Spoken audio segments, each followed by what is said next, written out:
There it goes. Live stream. And there it is. All right. I'm just gonna watch and make sure everyone's getting in okay.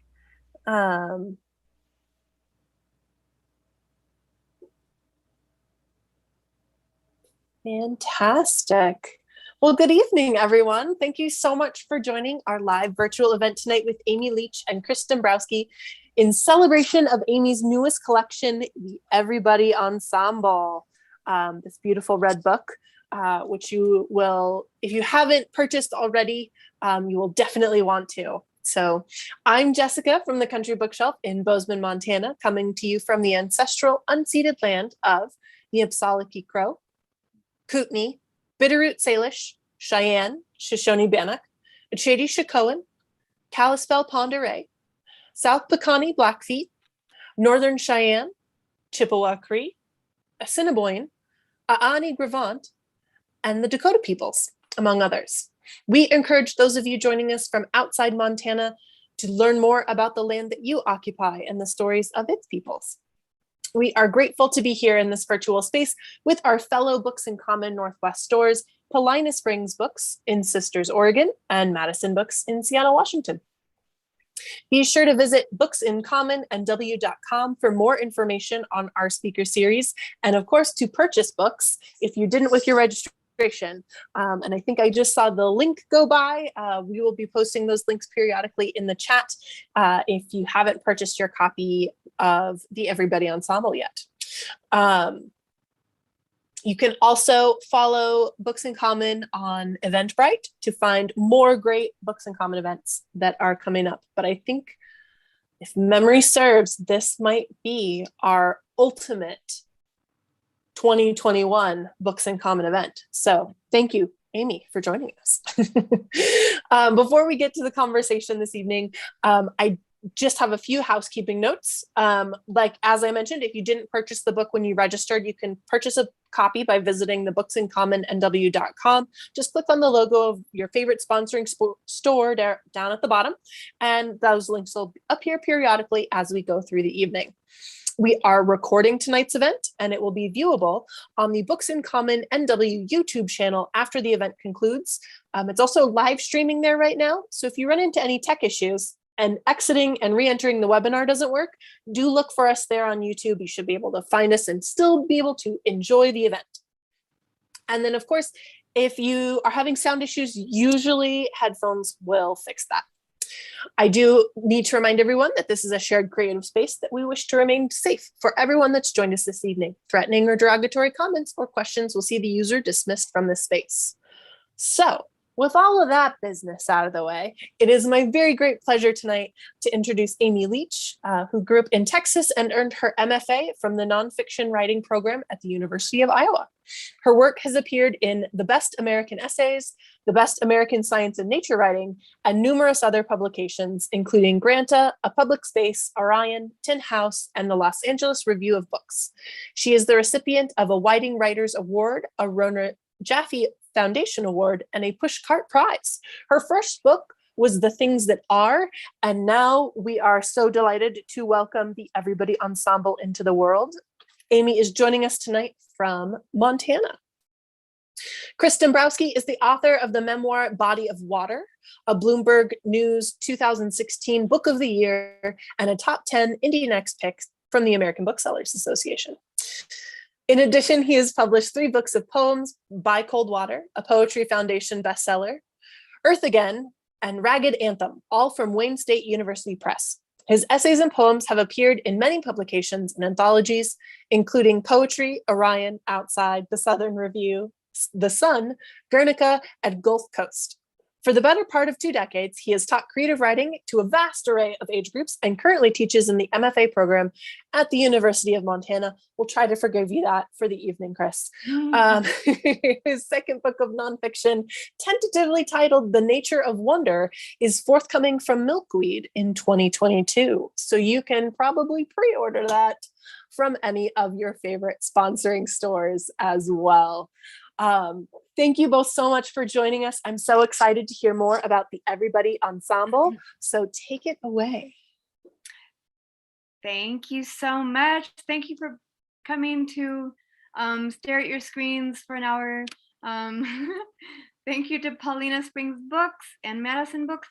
Thank you to Country Bookshelf. I'm deeply grateful to my local bookstore. When I was when I had only been a local author for 2 days, my father and I walked into the bookstore and he said, "Here's Amy Leach. She's a new local author. You need to carry her book." And Ariana very graciously complied. So I've never before felt like I belonged to a bookstore, and I do now. So thank you.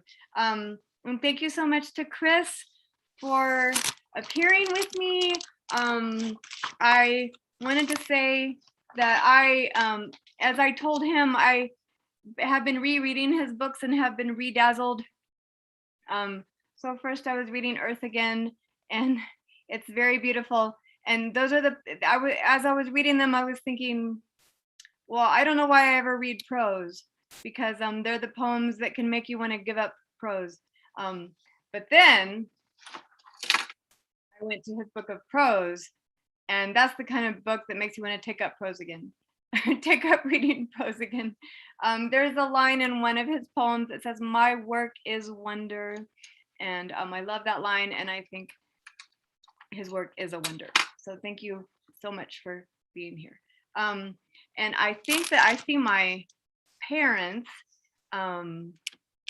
listed there. So I just wanted to show you the first page of the book. It says, "To my parents." So this book is for you, Mother and Daddy. So this is the Everybody Ensemble, and it's a collection of essays about moose and geese and mesquite trees and blueberries, and a little heretic stranded on an island in the Indian Ocean for 2 years, and the biblical character Job, and sundry other characters. And it's called the Everybody Ensemble because my ideology, as I say in the glossary, is that, well, there's an ideology called universalism, which includes which says that all of everybody will go to heaven no matter what their sect or non-sect. But I say, well, that's too exclusive. And so I've made up my own ideology called Everybodyism, which includes not only all of the human rascals, but all of the buffalo rascals and lizard rascals and warty pigs and everybody else. And I call it Everybodyism. That's my ideology, which I'm getting at in this book. So it's inspired by many different animals and plants, but I am going to read a piece called Bean Stand for Pet, which was inspired by my Pomeranian, who was inspiringly unhinged. So I'll just read a little bit and then we'll have a conversation. So this is Bean Stand for Pet. One summer afternoon, I was reading poems by someone who had evidently soured on the world, and not just on one sector of it, like planetariums or dolphinariums, but on the entirety. As I read the poems, I was feeling more and more convinced. Too true. I thought, the world's a bust. Please pass the arsenic. But then I looked out the window and I saw the trees in my backyard dancing. The real rancid world was obscured by those shimmery, shimmying trees. I couldn't see the world for the trees. And that was the afternoon I got snookered out of my philosophy by aspen trees, as I have on occasion been snookered out of my philosophy by sappy little birds and countless times by one little dog, one fluffy little orange dog capable of snookering anybody out of any philosophy. It would be much easier to maintain a clear view, a clear philosophy of the world without all those obscuring trees and birds and Pomeranians. I had a Pomeranian and a Labrador, a little bad dog and a good big dog. The big dog had thought for many years, and she was in possession of great understanding. The little one attacked anything he didn't understand, and he didn't understand anything. The Department of Defense he headed up was extra vigilant and extra berserk. He was all valor and no discretion. He protected me from all the nice neighbors, especially the nice neighbor in the hot red shoes. And sometimes he mistook me for a nice neighbor lady and savaged my ankles. If most Pomeranians seemed like toys you'd find at a fancy toy store, posh and well-crafted and safe, Beanstand would have been a broken toy in the trash can out behind the toy store, all jagged edges and faulty wiring, headed to the city dump unless fate had some other crazy idea. Ralph Waldo Emerson wrote, "Your goodness must have some edge to it, else it is none." Beanstand's goodness had so much edge to it that Emerson might have said to him, "Your edge must have some goodness to it."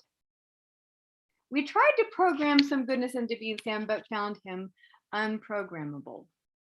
Sometimes when I came home from work, he got so excited he bit me, and sometimes he found a sock to bite instead. He lost his mind with joy, he lost his mind with fear. He had a very losable mind.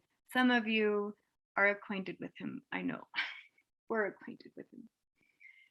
People who slept in the same bed with him said to each other, "Don't let the bed dogs bite." When guests stayed at the house, we'd have a special activity called Feed the Wild Animal, in which Beanstand's leash was tied to the oven door and they could stand across the kitchen and toss corn chips to him.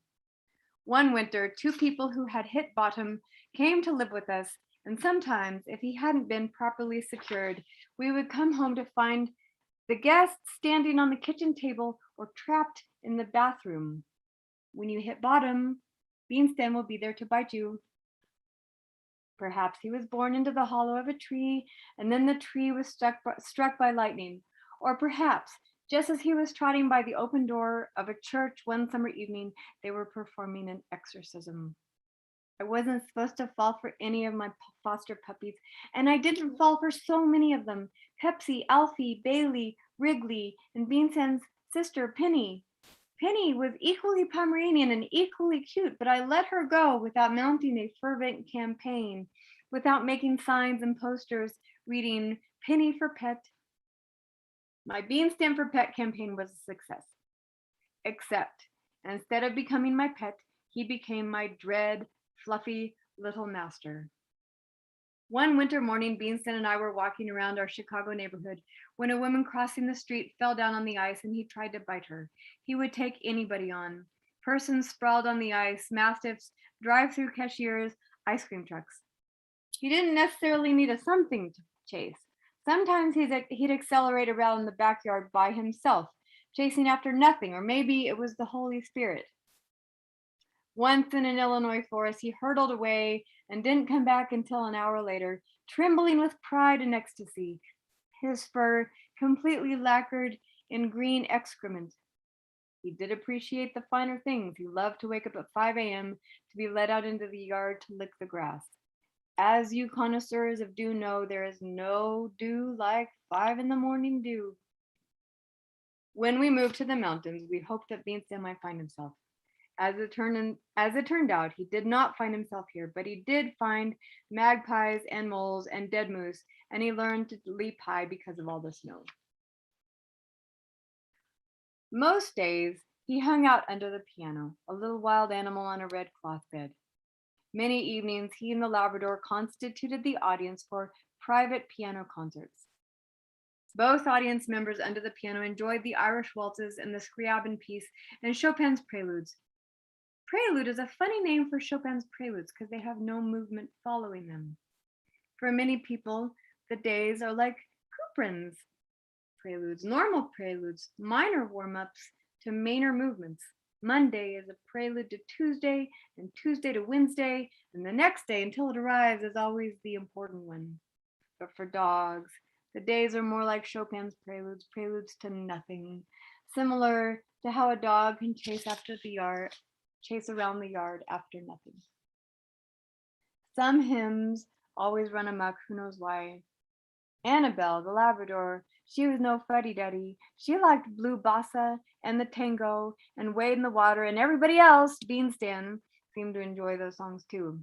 But when marching design began, Annabelle would always retreat to the remotest bedroom.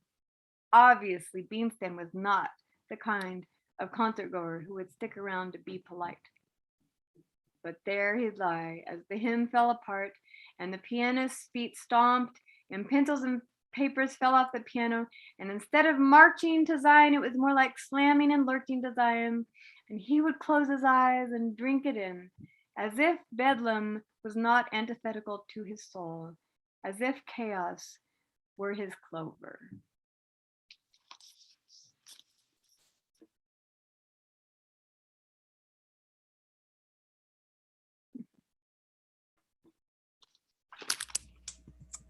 So glad to hear that essay aloud. As I was telling you the other day when you sent me the galley, I started reading it to my wife Mary, who was in the kitchen, and I got about a paragraph in and I stopped, and she said, "No, don't stop, keep going," and I ended up reading the entire thing out loud to her. So I'm so thrilled to be here to help you celebrate this wonderful occasion.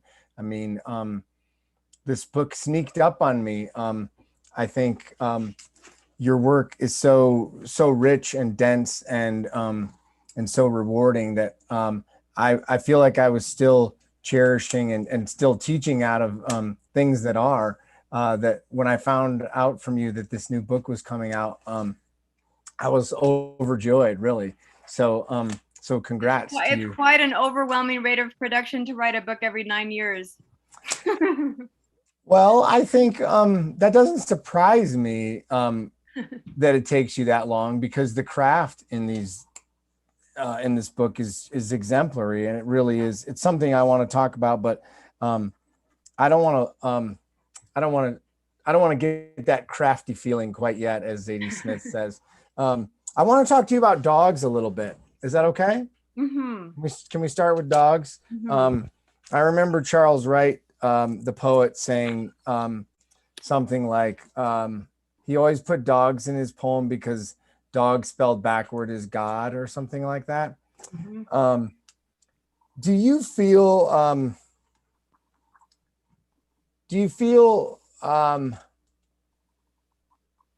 that Beanston in this this essay, he kind of delivers you from your own chaos, your own mind, if you will, right? So take us through that kind of the opening or the send up of the essay. You don't have to say whose poems you were reading, but but put us back in that moment, please. They were not yours. They were the opposite of yours. When I read your poems, it's more like I fell in love with the world again. And with those poems, I mean, I said I was reading them, but I was actually listening to somebody read and was feeling quite depressed, which is why I say please pass the arsenic. And I feel like those, I don't know, just it was somebody who said she was writing all about anger and writing from anger and writing all about anger. And I did look out the window and see those trees, and they rescued me from that anger, which felt kind of generic. The trees were specific and the anger was generic. And I think that's one of the sort of deliverances of specific things and of trees and of dogs. And it's funny because I wrote this essay kind of at the end of a long push. I was trying to push out 10,000 words over like 5 months, which for me is warp speed.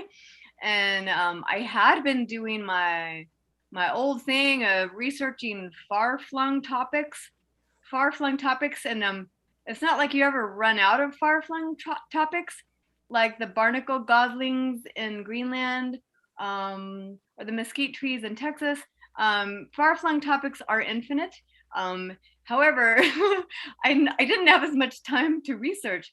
And so I thought, well, I have 2 weeks left, and I'm going to write about somebody I know. And so there was just that pressure of, I guess that pressure made me write about something very, very close to home. But also there was another thrust in that I had read Wendell Berry talking about people who know cows differentiate between the cows just exquisitely. Like every cow is different. For people who really know cows, every cow is different. For people who really know wood, every single tree, every single board is different. Also, John McPhee's book, Oranges, where he talks about how different not only every orange is, but each section of the orange, how different it is. And so I think that idea of heterogeneity I had really contracted that idea, like you contract a disease or an obsession. And I felt like, oh no, I've been writing about geese or moose or trees as if they're all the same. And so there was this other, I feel like, drive to describe the specific. And I love what you say that that the word dog is God backwards. I always am thinking about that too. And I think dog is my favorite word. And I love to play with it as you might play with the word God. And I was trying to write the other day about, I don't know if I'll be, sorry, my brain will have to warm up a little bit here, but I was saying the monotheist says there is no God but God. But I'm a monotheist, but a polydogist. The monodogist, the person who thinks that all dogs are alike, which would be the person who doesn't know dogs at all, would say there is no dog but dog. Hold on, I have to write that down. That's too good.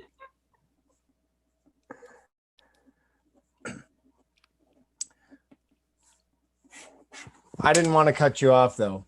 No. I think I had run out of coherent things to say.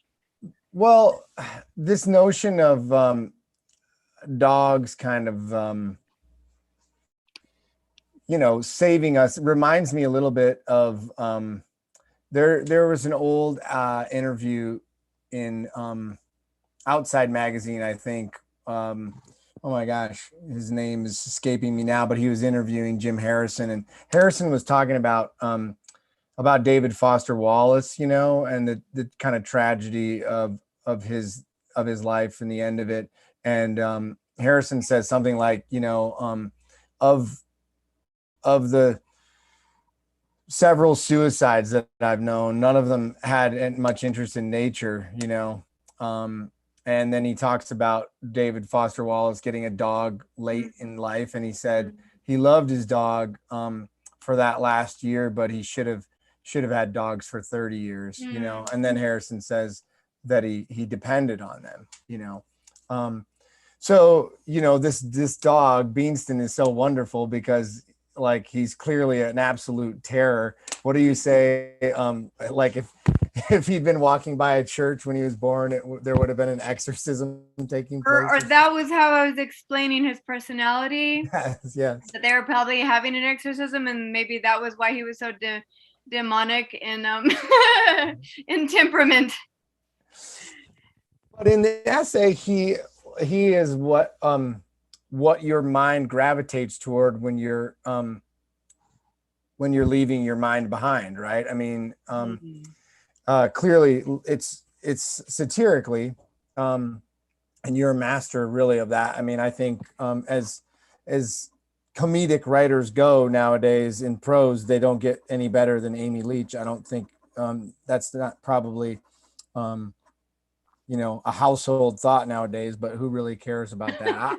That's my sentiment anyway. Thank you. Can I just say that that's my main goal?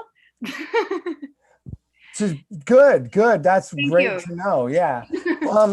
Let's talk about comedy though and satire. I mean, I'm aware, as are many, that the best comedians are also some of the most kind of serious thinkers, and what's buried in kind of the roots, no pun intended, of this essay with those beautiful aspen trees, bless their hearts, is the notion that the narrator is fed up, right? And not just fed up, but kind of overcome with anxiety and despair.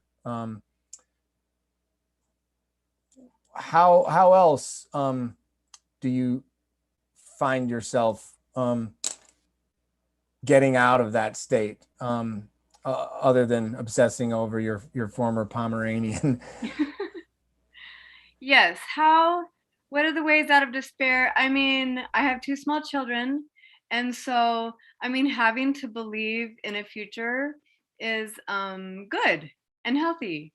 And I sometimes feel like the apocalypse is a luxury for some people because who cares? They're out of here. I can't give my heart to the apocalypse. I am anti-apocalypse. And kind of related to that, we were talking a little bit before we started about the emotional disturbance of, I mean, thinking about the plundering of the earth and the extinction of animals. And it's funny, I was on a panel the other day and we were talking about loneliness. And I was thinking, well, I'm not really lonely. But then thinking about animals going extinct, I mean, you'll be lonely for them forever. Would be lonely for these certain animals forever, if they go away. But I think the only way I can deal with some of those global warming issues is to approach it satirically. I was assigned for my last book, we were supposed to talk about the end of the Holocene and the entry into the Anthropocene, which was the age of man. And I couldn't do it. It was too emotionally upsetting unless I turned it into satire and just started sending up the condescending, our sort of condescending side, the condescending side of humans. And so in this book, I actually went there several times, and I have an essay called "How to Count Like a Pro," where I'm kind of giving this sort of business pep talk to the animals, where I'm trying to talk them into being, less backward, more business minded, to count more, like to take on our values, like the modern values, because they're so behind. I mean, like anyway, I mean, I had read this book and it said one of the pieces of advice in the end was, you need to count more. And I thought, well, we are always counting anyway. We're always counting everything, quantifying everything. And so anyway, I sort of take on this businessy voice and tell the animals they should count more. But it's, a backwards way of kind of praising their more, what should I say, full and rich way of being in the world. I don't know if that makes sense. So anyway, that was how that's how I can approach the upsetting thoughts, is by kind of not approaching them or approaching them backwards. And I like what you said about comedians. Did you say something about them being essentially serious? Yeah. Yeah, I mean, that's something I think about. I watch a lot of stand-up comedy, and I think some of them are funny, but some of them are funny about nothing. And I like the ones that are funny about something. And David Foster Wallace is somebody who I thought was extremely funny about something. Mhm. Yeah, I'm curious, who are your favorite stand-up comedians?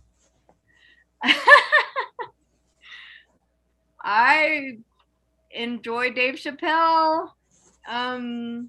I like I can't even remember this guy's name. Somebody it says something kid in something city. Um, there's the pale guy. Mhm. Jim Gaffigan is funny. Um, I love it. That thrills me. I'm so glad you said Chappelle, because I'm always embarrassed to find myself laughing at him, but I always do, you know. should I be embarrassed? I have No, to say he was no. the first one who came to mind. Yes, I know. Um, I wanted to like I just want to kind of tout your abilities as a title maker. I was reminded of Wallace Stevens, who's one of my favorite poets in terms of titles. You know, he's just uh, Mm-hmm. the best. And I was reading these titles the other day, and I was reminded of Stevens, because these are wonderful, and I'll read them to everyone out there so that they go order the book if they haven't already. The Everybody Ensemble, Robert the Bruce Gets Hitched, Haunted by Hedgehogs, Beanston for Pet, The Land of Importunity, In Lieu of a Walrus, Non Sequiturs, Pedestrians, especially the Zebras, Presto, O Latitudo, The Gift, The Green Man, The Modern Moose. At what point do you find your title? Is it at the moment of composition? Is it afterwards? Is it somewhere in between there? I think that it is often long afterwards. I don't actually feel very good at titles, and I'll have sort of boring alternates there for a long time. And in fact, my editor had asked me for some more interesting titles. So they some of them have started a little more generic. That Modern Moose one, actually, that was what that was my working title for the whole book to begin with.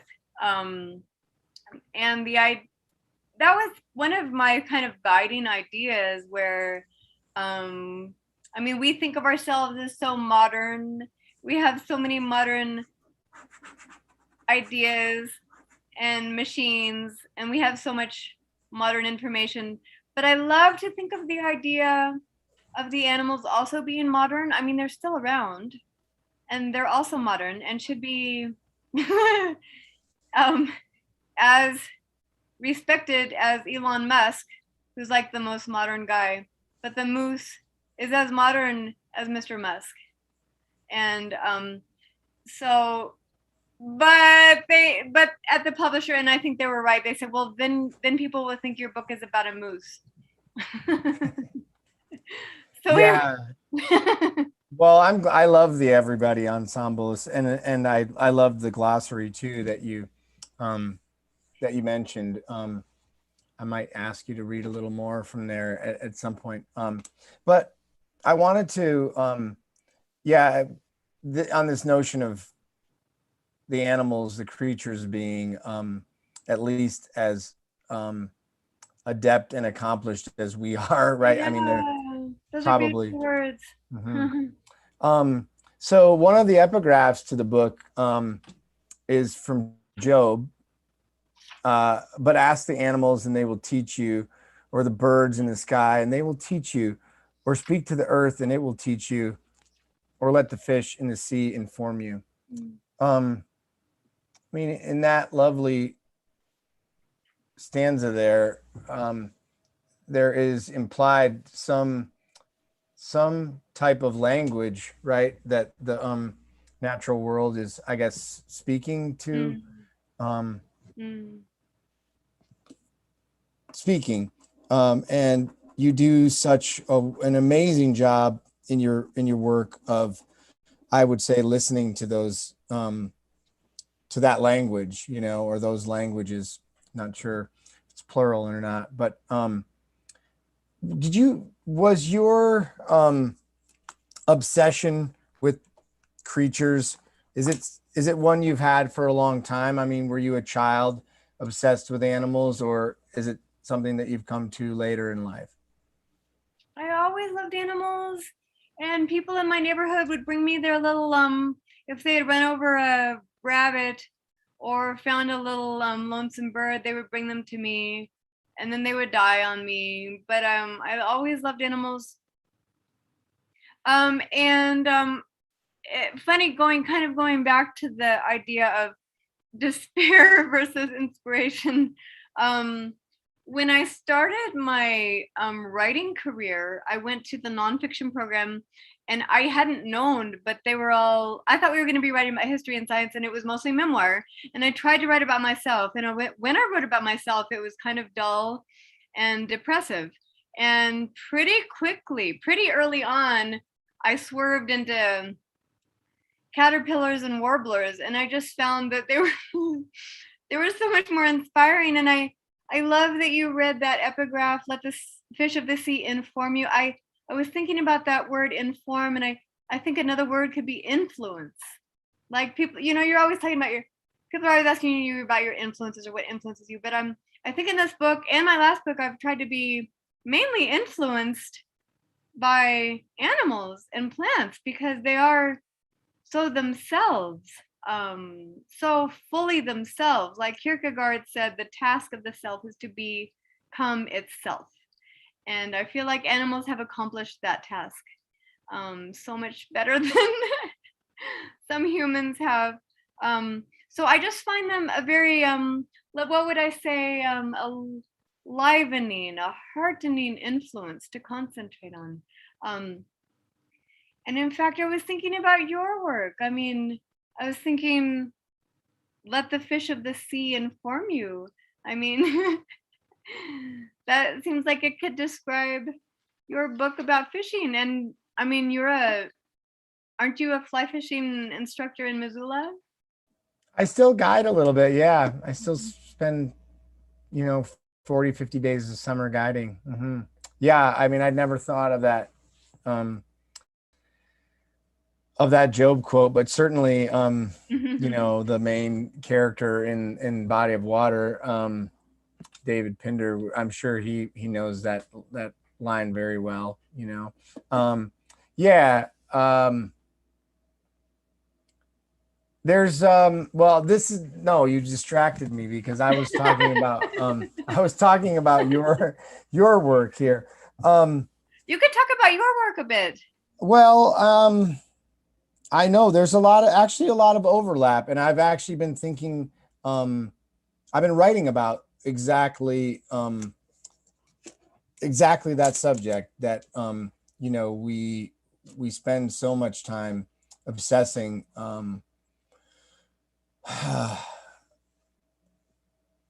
over our condition, right? When we have at our disposal so many things that will so thoroughly transport us out of that condition, Mm-hmm. I love the word transport. Yeah, that I mean, that's what your prose does for me, and in particular why I love teaching your work. Craft wise, it's just there's so much propulsion to it, and so much vivacity to it, and so much life. I'm sure that you got this early on. People would say, are you trying to be a poet, right? What informed your aesthetic?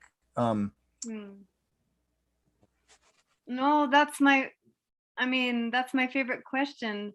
I feel like poetry is so beyond me, that it is so above me, so above my head. I would love it if somebody asked me, "Are you trying to be a poet?" Sure, I'm trying to be a poet. I'm definitely a wannabe.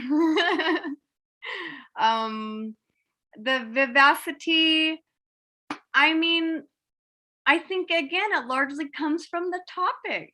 I was talking with my students the other day. I mean, we always talk about voice, voice, voice, but there's also something to be said about finding your topic. And once you, like, I have a student who's writing all about snakes, and all these different snakes that she has lived with and knows, and there's such warmth and affection about those snakes. And I just found the same, kind of, you said vivacity, the same vivacity comes when I read about these vivacious animals. Whereas if I was writing about myself, it was pretty flat. So the voice, and to me, the voice and the topic are quite entangled, if that makes sense.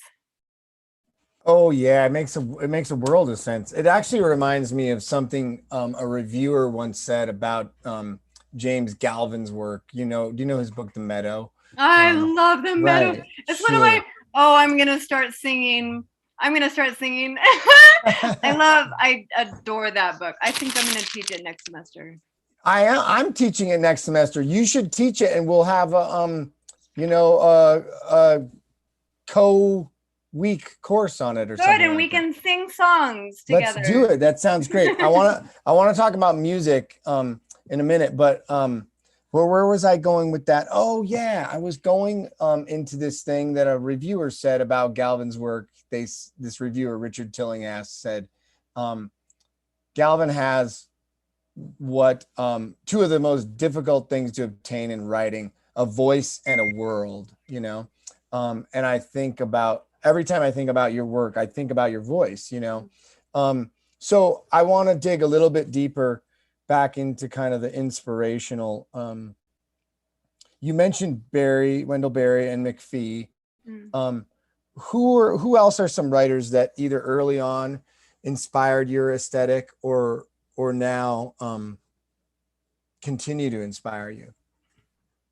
Sure. I remember when I was 12 years old. So my mother was an English major, so she had all these wonderful books in the house, all this wonderful literature. And when I was 12, I found her anthology of Ralph Waldo Emerson. And I remember lying on the couch in Texas and having my mind completely blown. It was like finding not something just like new, but also something that was myself, but more myself than I was, kind of like that Kierkegaard quote, like and I know that it seems like a lot of people kind of start to dismiss the writers of their teenagerhood, but I'm still in love with Ralph Waldo Emerson more than ever. I'm still in love with J.D. Salinger. I'm still in love with Emily Dickinson. Yeah, I can see Dickinson there. Yeah, that makes sense. There's such a kind of playfulness in her work, but also like kind of this a little undertone of something more. Yeah, I had never thought of that with and your she work. can be so biting. Right. Yes, she can. She's just like Beanston, right? And speaking about dogs, she there's this quote I love about her dog Carlo.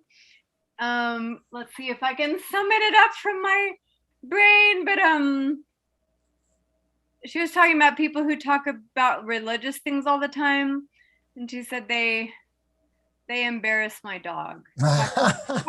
Talking about sacred things out loud. Yeah. Like dogs are above us. They know the sublime and the secret and the inexpressible.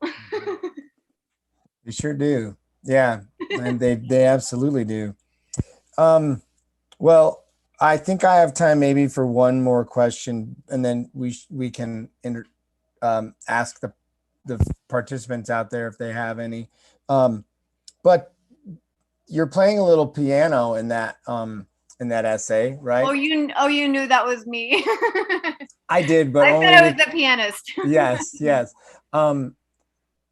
Let's talk a little bit about music and how it informs or inspires your work.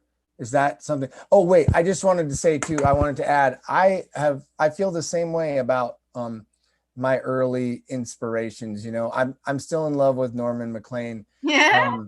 I had a high school teacher hand A River Runs Through It to me when I was a sophomore, and I can still feel that alchemical reaction that you described when you sat down and you thought like, yeah, this is it, right?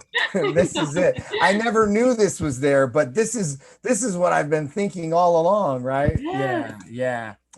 So I think those early seeds are so important, and so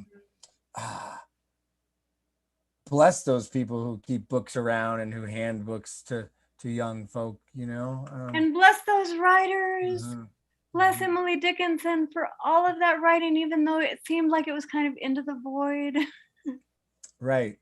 For Yes. doing it anyway.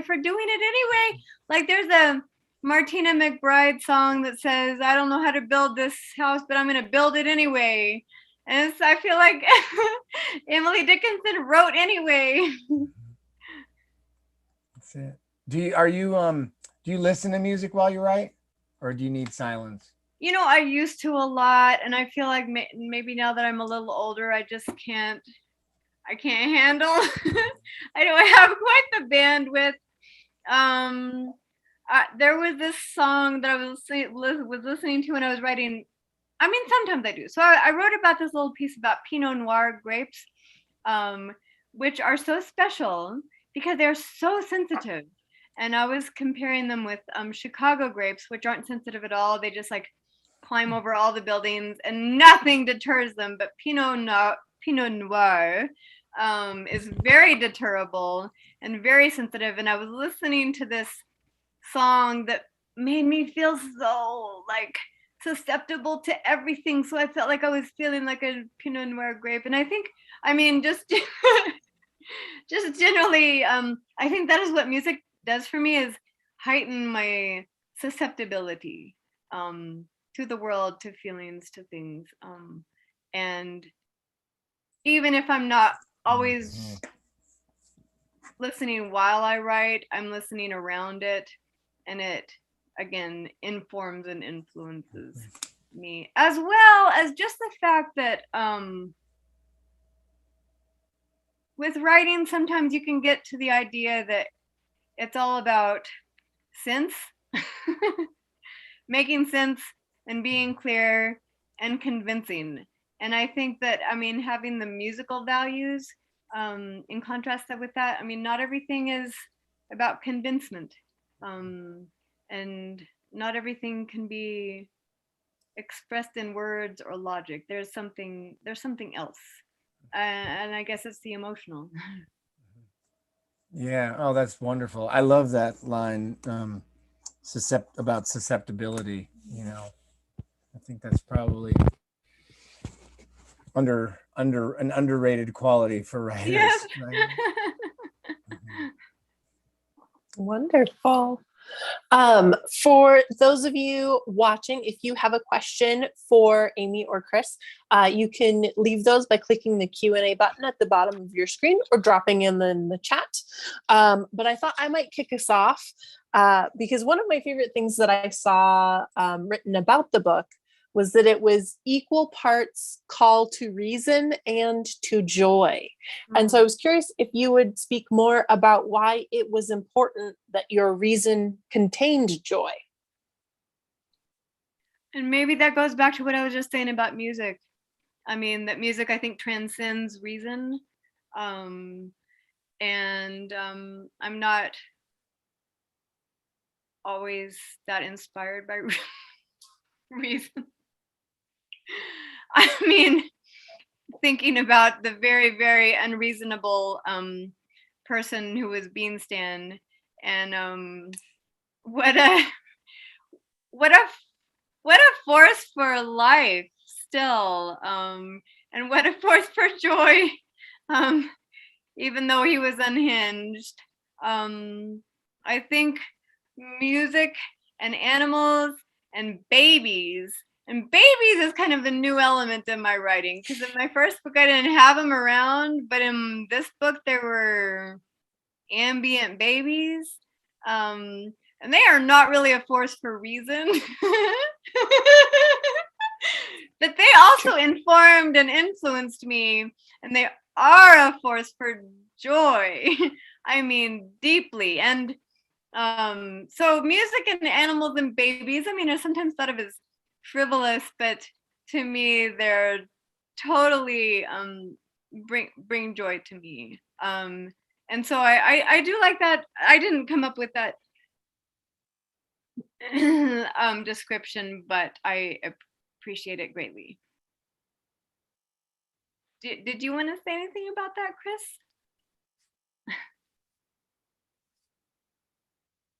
You lost me at babies. No, I mean, I remember that kind of line in the sand in my own work where you thought you had something to write about until babies came along, and then it was like, oh, okay, this is it for the next 18 years or whatnot. One of our, oh, sorry, I just wanted to add, I don't know if everyone got this, but someone kindly reminded me that the Jim Harrison Outside interview I mentioned was written by Tom Bissell. Thank you. Fantastic. Thank you. Kind of to keep going off of that, one of the books that the Everybody Ensemble has reminded me of a lot is the Book of Delights. And people always look at me kind of funny when I recommend it, for instance, because it is delightful. And and that struck me too with the Everybody Ensemble, in that it's not without stakes. Like there are important things going on in these pages, but there's also that sense of joy, and I think that there's something kind of radical about finding, and radical in sort of that root sense, to borrow Chris's borrowing of your metaphor about aspen trees, but like the root and the way that dogs or children or those sorts of topics can also provide joy. My favorite essay in the Book of Delights from Ross Gay is his essay about a tomato plant. Yeah. So, but I'm excited to now have this one to pass around, especially as we go into sort of those darker months here in Montana, at least, where you need a little bit of joy every now and then, just a little. That was one of the first books that my editor had talked about too. So people shouldn't look at you funny in relation to this book. But I've listened to that book, and it is musical, and I've also taught some of it. And his project is delight. So it was something he was pursuing, like making a concerted effort to pursue delight. And so looking for things, and I think the more you look for things, the more you see them, which kind of reminds me of Chris's quote, "My work is wonder." Mm-hmm.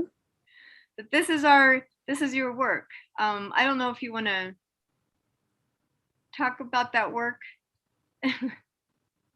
Please, Chris, tell us more. Well, I mean, I think it's interesting.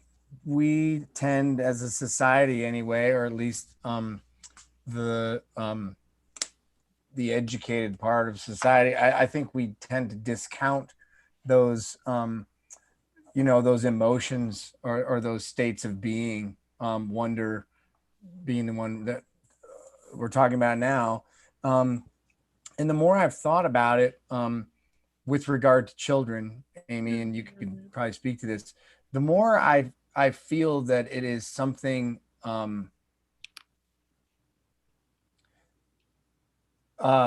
it may be the one thing that saves us, right? I mean, without wonder, we're not really called to action, you know? And you spoke about it a little bit with regard to discovering Emerson on, you know, you certainly know a lot more about Emerson than you knew the moment you picked that book up. But that charge of wonder that you received from it, the same charge of wonder you receive when you look out at the aspens in your yard, or when you watch one of your children, you know, let a caterpillar crawl up their arm, or whatever wonderful thing they're doing. Can I just intersperse?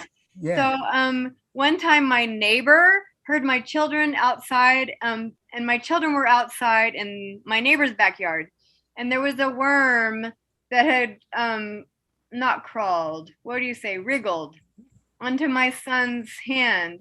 And my neighbor heard him saying, she was in her house, but she heard him actually yelling at the top of his lungs, "I can't believe this is happening to me."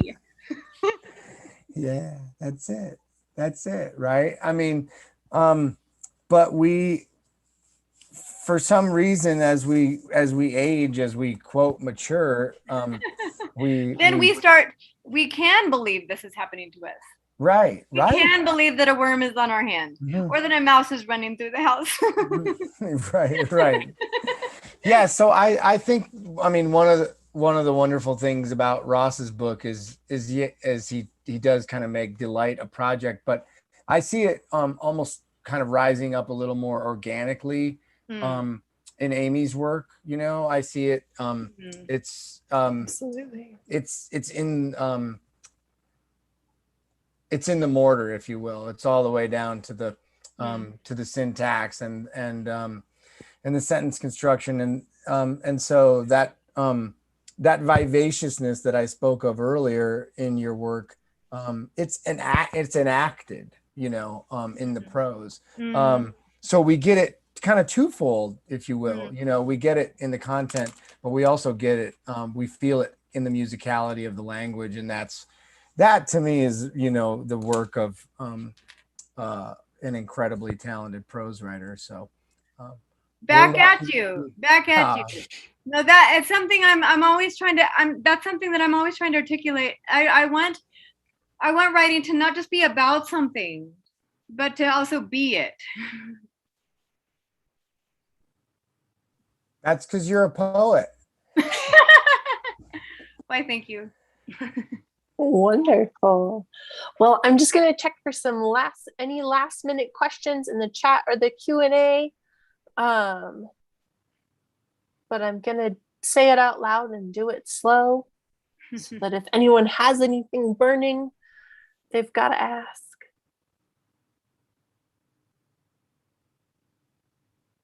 Okay.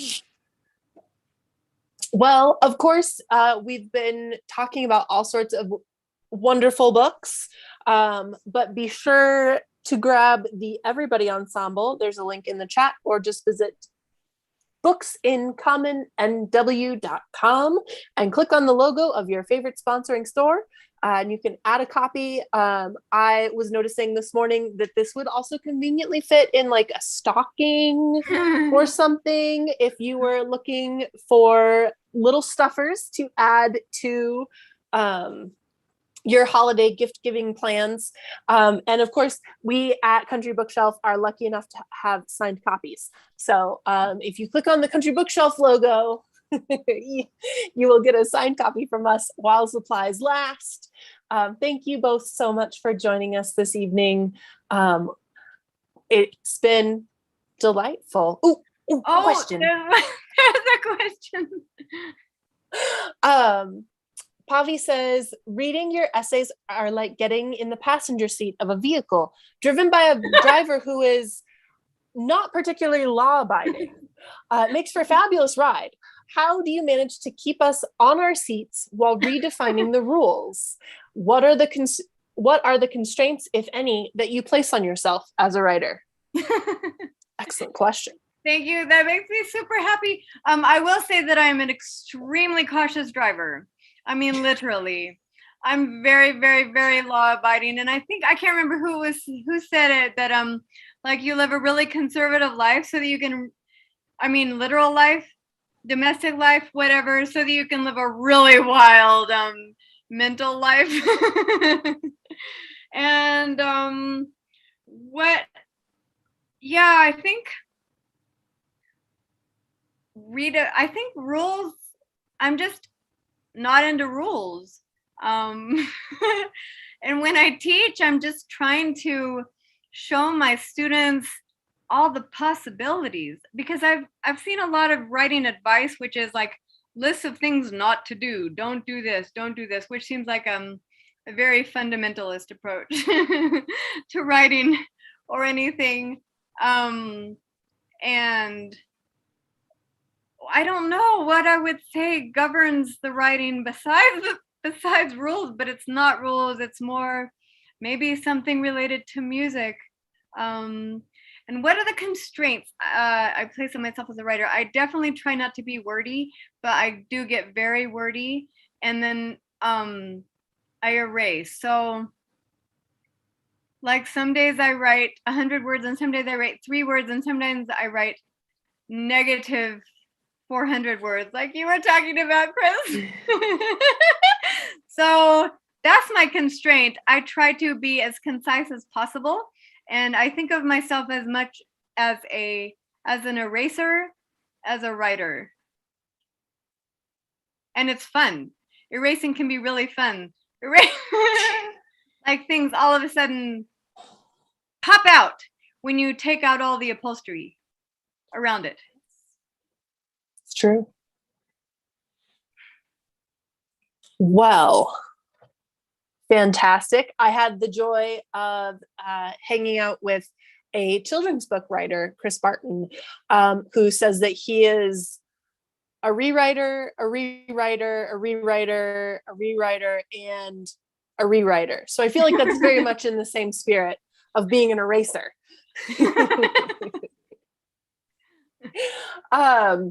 So I would love to thank you all again so much for joining us this evening for Books in Common, and to welcome the Everybody Ensemble into the world. Visit your local bookstore, grab 5 copies. They'll all fit in your handbag, and then you can give them to friends who need a little pick-me-up or a little bit of reason. Thank you so much. Thank you, Chris. Thank you, Jessica. Thank you, everybody, for coming. Thank you, Amy. Thank you, Jess.